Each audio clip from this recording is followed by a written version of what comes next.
Hola comunidad, mi nombre es Isabel y lo que estoy a punto de compartir no es realmente mi historia, sino la de mi difunto esposo, Gabriel. He pasado noches enteras preguntándome si debía o no relatar esto. Durante años lo mantuve en silencio, convencida de que al contarlo abriría otra vez una herida que nunca terminó de sanar. Pero hoy siento que debo hacerlo, porque Gabriel era un hombre que adoraba las historias de terror, y sé que si estuviera aquí, sonreiría con esa media sonrisa suya y me diría, no lo guardes, cuéntalo, para que al menos alguien más sepa lo que ocurrió en ese viaje. Nosotros llegamos a Estados Unidos hace más de 20 años, cuando éramos casi unos niños. Él tenía 22 años y yo apenas 20. Cruzamos con sueños, con miedo, con hambre, pero también con una esperanza enorme.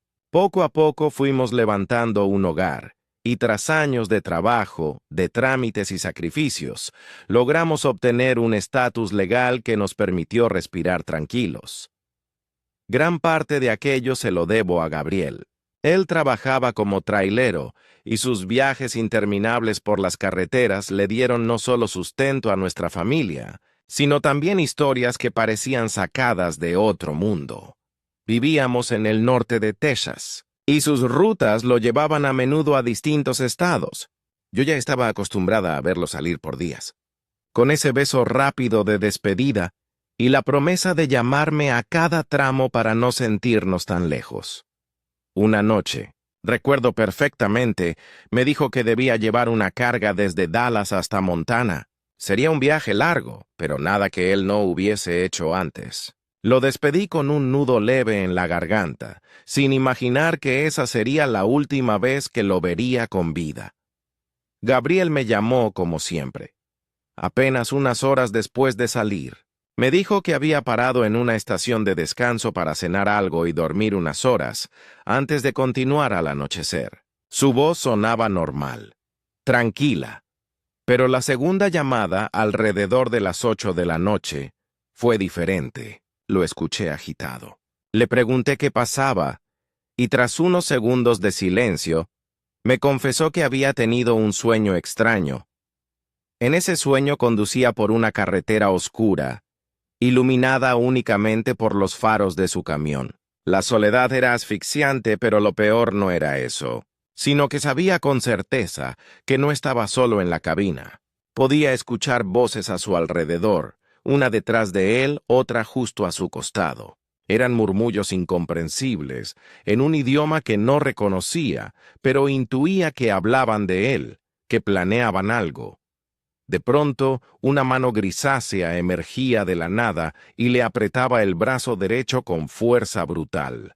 Luego otra mano, igual de fría, le rodeaba el cuello y el brazo izquierdo, inmovilizándolo hasta hacerle sentir que iba a gritar del dolor. Fue ahí cuando despertó, sudando, con el corazón latiéndole a mil. Yo intenté calmarlo, diciéndole que los sueños no significaban nada, que solo era producto del cansancio. Gabriel, con un suspiro, me dijo que tenía razón, que ya estaba más tranquilo. Nos despedimos, pero dentro de mí quedó un presentimiento extraño, como si ese sueño no fuera una simple pesadilla. La mañana siguiente me llamó de nuevo. Su voz sonaba más apagada de lo normal. Dijo que le dolía la espalda más de lo usual y que se le hacía difícil concentrarse. Le sugerí que llamara a la empresa y pidiera un reemplazo, porque no era seguro manejar así. Pero él insistió. No te preocupes, amor, ya casi llego. Solo son unas horas más. Una hora después volvió a marcarme, esta vez con un tono nervioso. Me dijo que no quería sonar paranoico, pero que había escuchado algo en el camarote del camión. Yo insistí en que me contara. Después de mucho rodeo, confesó que había oído un quejido, un sonido bajo, casi un suspiro, que duró apenas un segundo. No había nadie más con él, y sin embargo estaba convencido de que lo escuchó. Yo traté de tranquilizarlo. Mantuve la llamada mientras trabajaba en mi computadora, hablándole de cosas triviales, pero su silencio constante, sus respiraciones entrecortadas, Me hicieron sentir que no estaba solo en ese camión. Al final llegó a su destino. Me dijo que descansaría en el pueblo unas horas y regresaría de noche. Le pedí que me avisara cuando saliera, y así lo hizo. A las 8 de la noche volvió a llamarme. Su voz temblaba. Había tenido de nuevo la misma pesadilla. Las manos grises sujetándolo con fuerza, las voces murmurando en su oído. Le rogué que se quedara en un motel, que no manejara esa noche. Pero él, con su terquedad de siempre, me dijo que exageraba, que solo eran nervios. Decidió continuar. Esa decisión lo condenó. Me dormí cerca de la medianoche. A las 2:30 de la madrugada, el sonido del teléfono me arrancó del sueño. Era Gabriel. Pero al contestar no escuché su voz clara. Solo gritos, gritos desgarradores. Decía que algo estaba en la cabina detrás de él. Yo le rogaba que se detuviera, que bajara del camión, que me escuchara, pero era como si mi voz no le llegara. Repetía una y otra vez que lo estaban agarrando, que no podía respirar.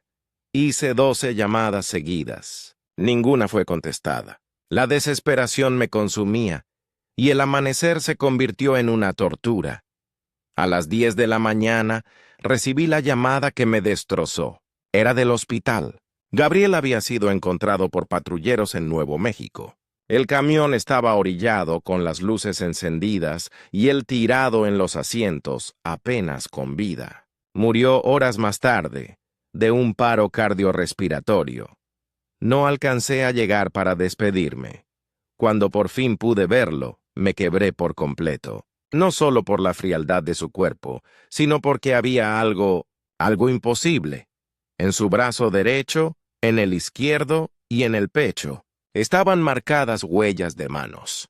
Manos delgadas, alargadas, como si hubiesen estado hechas de ceniza. Entre lágrimas señalé esto a los médicos. Ellos me dijeron que seguramente él mismo se había lastimado en la desesperación por respirar. Pero yo sé que no. No eran marcas hechas por él mismo. Eran exactamente las mismas que describió en sus pesadillas. He pensado miles de veces en lo ocurrido. ¿Fueron solo alucinaciones provocadas por el cansancio? ¿O acaso esas pesadillas eran advertencias? Gabriel no murió de causas naturales. Estoy convencida de que algo viajaba con él en ese camión. Algo que lo eligió, que lo atormentó en sueños primero y luego lo atrapó en la realidad. A veces me pregunto si su destino estaba escrito desde que aceptó ese viaje. Si de algún modo ya estaba marcado por esas manos grises, y nada de lo que yo dijera hubiera cambiado el desenlace. Lo único que sé con certeza es que cada vez que cierro los ojos, veo esas huellas en su piel, y escucho el eco de sus gritos en aquella última llamada, porque Gabriel no murió solo. Se lo llevaron, y todavía siento que esa cosa no terminó con él. Buenas noches, comunidad. Mi nombre es Héctor Ramírez, y aunque no suelo contar mis experiencias de este tipo, hoy decidí hacerlo porque necesito sacarme de encima algo que, incluso después de meses, sigue persiguiéndome. Soy trailero desde hace más de 15 años. He recorrido todo México en carreteras solitarias, de noche y de día, y he visto cosas que harían que cualquiera se lo piense 2 veces antes de volver a manejar de madrugada. Estoy acostumbrado a la soledad del camino, al silencio y al rugido constante del motor.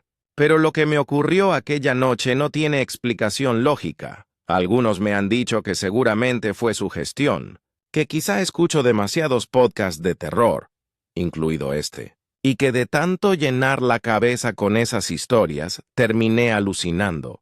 Pero yo lo sé bien. Lo que viví fue real. No hay otra forma de describirlo. El inicio de la ruta era una noche calurosa de abril del año pasado. Había salido de Zacatecas con destino a Tuxtla Gutiérrez, Chiapas, con una carga que debía entregar al día siguiente. Conducía de madrugada porque me gusta la tranquilidad que ofrece la carretera vacía. Ya llevaba unas 5 horas manejando cuando empecé a sentir el cuerpo pesado, la espalda rígida y las piernas adormecidas. No soy de detenerme fácilmente, Pero aquella vez vi un parador solitario al costado del camino y decidí frenar. Eran aproximadamente las 2 de la mañana. La escena era desoladora. El lugar estaba casi a oscuras, iluminado apenas por las luces amarillentas de una gasolinera medio vieja, una tienda pequeña y unos baños. El silencio era absoluto, roto solo por el zumbido lejano de los focos y el canto ocasional de los grillos. Entré en la tienda para comprar unas botellas de agua y algo para picar. El dependiente era un joven de no más de 25 años, con una expresión aburrida, como si estuviera ahí por obligación. Apenas me miró.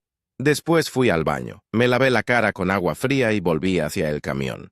Todo parecía normal, hasta que mis ojos se posaron en el parabrisas. Lo juro, había un rostro allí, el rostro pálido de una mujer sentado en el asiento de copiloto de mi tráiler. Me quedé paralizado.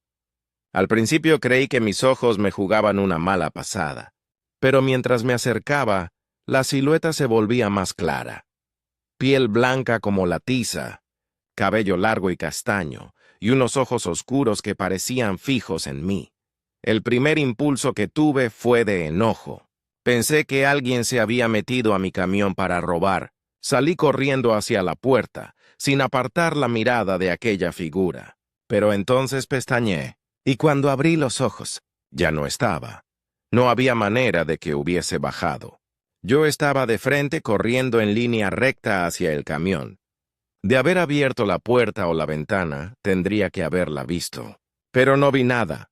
Subí de golpe con el corazón martillando en el pecho y revisé el asiento. Nada. Abrí el camarote, miré debajo del tablero, revisé cada rincón. Nadie. Y sin embargo, algo había cambiado dentro de la cabina. El aire se sentía distinto, más pesado, como si hubiera entrado conmigo algo que no era visible.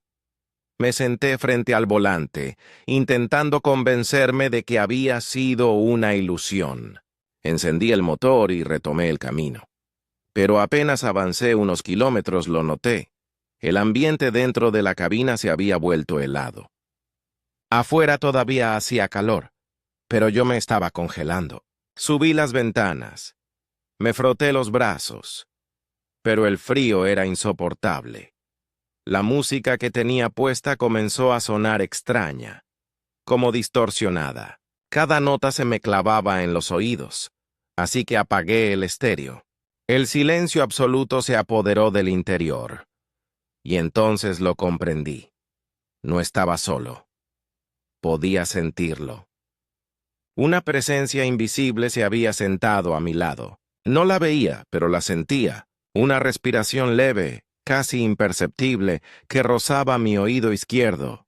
El pánico me recorrió de pies a cabeza, pero mantuve la calma, apreté el volante y seguí conduciendo como si nada pasara. No quise mirar hacia el asiento del copiloto. No quería confirmar lo que ya sabía. Conducía en silencio, luchando por controlar los nervios. Y de pronto ocurrió algo que me heló la sangre. Escuché un susurro. No eran palabras claras, sino un murmullo bajo, gutural, como si alguien hablara en un idioma que no conocía. Provenía del asiento del copiloto. Me atreví a girar el rostro un instante. El asiento estaba vacío, pero el susurro no se detuvo. En ese momento pensé seriamente en frenar y bajarme, aunque fuera en medio de la nada. Pero algo me lo impidió. Una sensación de amenaza, como si esa cosa estuviera esperando a que lo hiciera para abalanzarse sobre mí. Así que seguí conduciendo, con el corazón en la garganta. Después de varios minutos, la temperatura comenzó a normalizarse. El aire helado se disipó, y poco a poco, la sensación de compañía desapareció. Me orillé en la carretera, bajé y me quedé un buen rato respirando, intentando procesar lo que acababa de pasar. Pero no encontré ninguna explicación lógica. Días después conté lo sucedido a un compañero trailero con muchos años en la ruta. Pensé que se reiría de mí, pero su reacción fue muy distinta. Me miró serio y dijo, compra un muñeco, un peluche, lo que sea, y siéntalo siempre en el asiento del copiloto. Me reí, pensando que bromeaba. Pero él insistió. No es broma, Héctor. Hay cosas en los caminos que buscan compañía.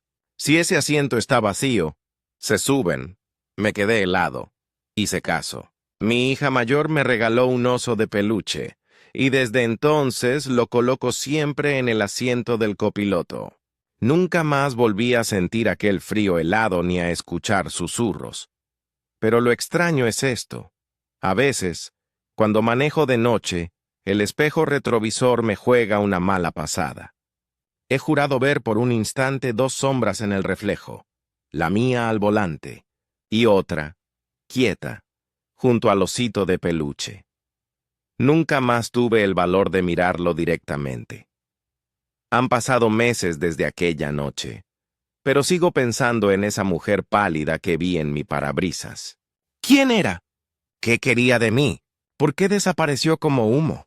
No tengo respuestas. Lo único que sé es que desde entonces, cada vez que paso por aquel tramo de carretera, acelero un poco más de lo normal. Y aunque llevo el peluche en el asiento, siempre tengo la sensación de que si alguna vez lo olvido, ella volverá a ocupar su lugar. Y esta vez, no pienso que se limite a mirarme desde el parabrisas.